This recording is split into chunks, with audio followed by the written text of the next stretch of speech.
What's up, y'all? Advance here.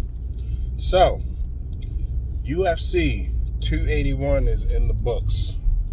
And man, I will tell you, it's clearly not the outcome that I wanted, but good card nonetheless. You know, Michael Chandler's retired. Zhang Weili got her title back. And Alex Pereira is the new middleweight champion. So,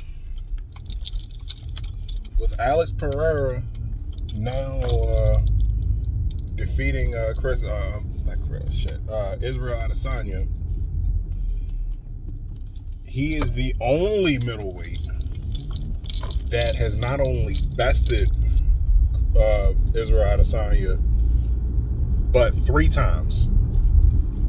Bested him 3 times. Twice in kickboxing. First time was a decision. Second time was the knockout. And then in this one, it was a knockout as well. But man,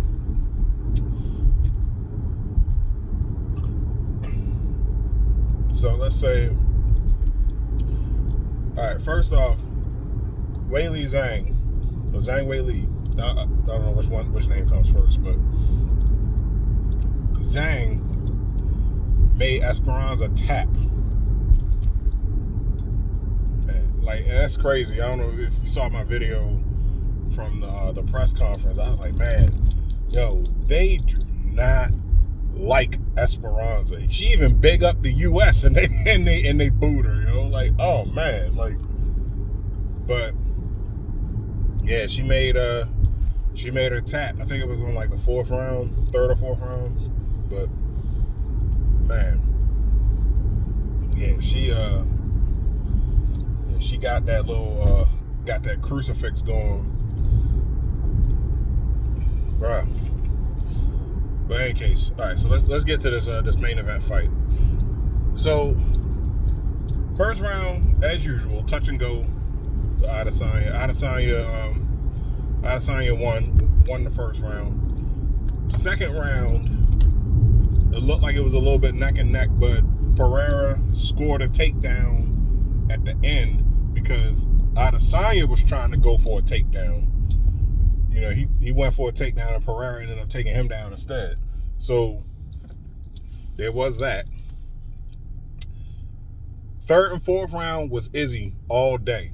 But going into the 5th, this was something that came out in the let me get into it. So in the 5th round, Izzy wasn't moving like he normally moves. So, you know, usually he likes to he picks you apart with the leg kick, with the leg kicks, question mark kicks, roundhouses, you know, all sorts of stuff. And those were the things that was working earlier on in the fight, because there was a couple of times where he was leg kicking. The inside leg kick was there more often than not, or he would leg kick, but he caught Pereira guessing because he kicked one time and Pereira lifted his foot up to check it, and he caught him in the body.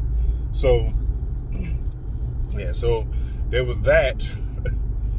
And like Izzy was famously switching stances back and forth from southpaw to orthodox to southpaw, and yeah, like, and he was catching him, and I could see shades from that second fight coming in, like around like the 3rd or 4th round, maybe it was in the 4th round, where Izzy was throwing more straights and not setting up. See, Izzy, that's what fucked him up in the second fight, the second kickboxing fight, because Izzy was going for power shots, and he's not a power fighter. He does have power in his punches, but that power usually comes from the speed and velocity. But I can tell he was trying to go for the finish. One, because Alex Pereira is Izzy's boogeyman. You know, that's the monkey that's been on his back his whole career, because he's the only dude that like decisively beat him. like, so, damn. And now he's 3-0 on Izzy. It's cool because Izzy got a rematch. So if he has a rematch, he can get that belt. He can get the belt back. So that's the I think this would be the 4th fight. And of course, if Izzy gets the belt back, then my bad, I got a little angelic thing going on. Sorry, y'all. So if Izzy gets the belt back, then of course Pereira gets his rematch.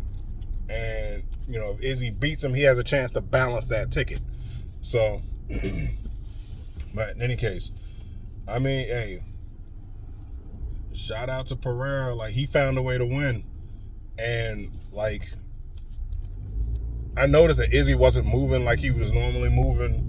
And, like, Pereira caught him. He caught him, and then, like, Izzy was stumbling. And I was like, oh, my God. Like, this is not good. I'm like, get this up. Then when he rocked him the second time, I said, oh, shit. This ain't good. And I'm just yelling at the screen, defend yourself. And then the ref stepped in, and I was like, damn. Like, now the ref gave Adesanya plenty of time. He gave him a shitload of time to to get himself back right. But yeah, man, Pereira smelled blood in the water, and dang, it's such a heartbreaker, because Izzy was winning the fight. He was winning the fight. He was winning the 5th round. There was only one round that they said that that Pereira definitely won, and that was the second one. And he stole it at the end with the takedown. But, man. But to Izzy's credit, like, because he had said in the post-fight interview that his peroneal nerve got damaged, or he took a shot to the peroneal nerve in the 4th round. So, for those of you that don't know how pressure points work, they do exist. They're not just in kung fu films and series and movies and shit. So yeah, so his when his peroneal nerve got nicked, that fucked up his footwork, because the peroneal nerve is a offshoot of the sciatic nerve. So that pretty much affects how you move your feet. So it specifically with how you lift and curl your toes, and it's like the outside of the leg, I believe. So yeah, and Izzy's footwork is his bread and butter. So with no footwork, he's effectively cut off from like 70% of his arsenal. And I might be lowballing it. I would have said 80, but I don't know. That might have been too generous. But like, yeah, like no, he was cut off from a significant portion of his arsenal, which he loves to come in with the kicks, leaf hurricanes and all that stuff, But man, he yeah, I mean, Pereira found a way to win. He's up on Izzy 3-0 across all sports, but he's 1-0 in UFC or MMA. So we can see what's going to happen. Izzy said he got to reevaluate and talk to his coaches and all that stuff, but I think he's going to be back. He's going to come back, because it's like it's something about once you have gold around your waist, gold is good. It says it in the Bible, so But yeah, I think he'll be back, and it's going to be on. In any case, post your comments down below. Let me know what you thought about UFC 281, and I will chop it up with y'all later. I'm out.